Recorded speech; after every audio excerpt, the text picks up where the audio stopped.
sir যাব তো এতিয়া আমি ষ্টাৰ্ট কৰিছোঁ সুন্দৰদিয়াৰ পৰা আৰু ইয়াৰ পৰা আমি প্ৰথম গৈ আছোঁ গান্ধীনগৰ জয় ছাৰৰ ঘৰত তাৰ পৰা আমি ডাইৰেক্ট গেংটকলৈ যাত্ৰা আৰম্ভ কৰিম তো আহক কেনেকুৱা লাগে আমি চাওঁ গেংটক যায় আমিও প্ৰথমবাৰ কোনোবাই যদি যোৱা নাই তো চাই লওঁ কেনে লাগে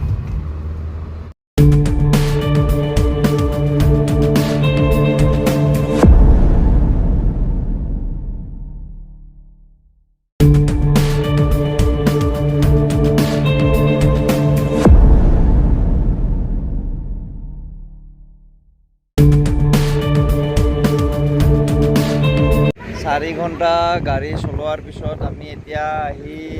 কোচবিহাৰ পাৰ কৰি আহি এখন আলিপুৰদুৱাৰ পাৰ কৰি আহি এখন ধুনীয়া প্ৰাকৃতিক সৌন্দৰ্যৰে ভৰা ঠাই এখনৰ মাজত বহি এই খাদ্য অলপমান খালোঁ এয়া আমি খালী কৰি দিলোঁ প্লেট বিশেষ একো নাই ভাল লাগিছে ইয়াত আহি একদম প্ৰাকৃতিক ধুনীয়া সেউজীয়া অলপ আগত চাহ বাগান আছিলে তো ৰ'দ দি আছে কাৰণে আমি তাত নৰখিলোঁ ইয়াত ধুনীয়া গাছৰ ছাঁৰ ওচৰত আমি ৰখি আছোঁ এতিয়া ইয়াৰ পৰা আমি আকৌ যাব পাৰোঁ এতিয়ালৈ 4 ঘণ্টা হ'লেই গাড়ী চলোৱা আৰু কিমান দূৰ যাব পাৰোঁ যাই চাওঁ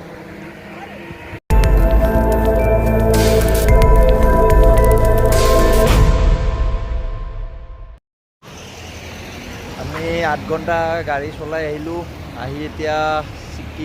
এতিয়াতো ছিকিমত সোমাইছোঁ দাৰ্জিলিং গৈ আছোঁ এতিয়া ৰাস্তাৰে আহি থাকোঁতে এইখন ব্ৰিজ দেখিলোঁ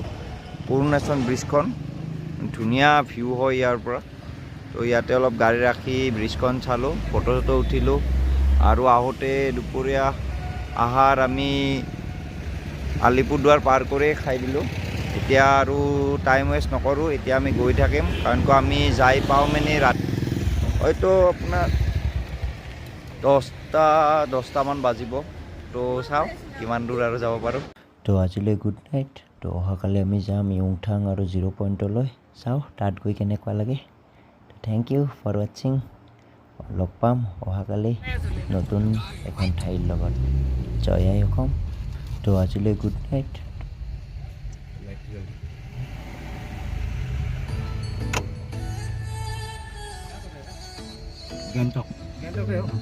ফাইনেলি চেকিং হৈ গ'ল এতিয়া আমি আৰু ওপৰলৈ যাত্ৰা আৰম্ভ দিওঁ এই গেটৰ পৰা গেংটক আৰু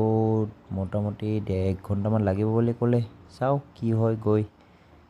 কেতিয়া যাই পাওঁ এয়া আহি পাইছোঁ আহি পোৱাৰ লগে লগে চাওক মেঘ কেনেকৈ আহিলে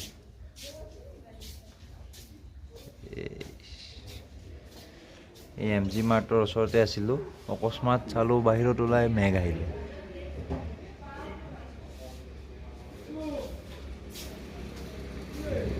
নাজাৰা তো থেংক ইউ ফৰ ৱাচিং আজিলৈ গুড নাইট অহাকালি লগ পাম এখন নতুন ঠাইৰ লগত তো ভাল লাগিব চাওঁ তাত গৈ 15,000 ফিট ওপৰত তাত অক্সিজেন লেভেল বা কেনেকুৱা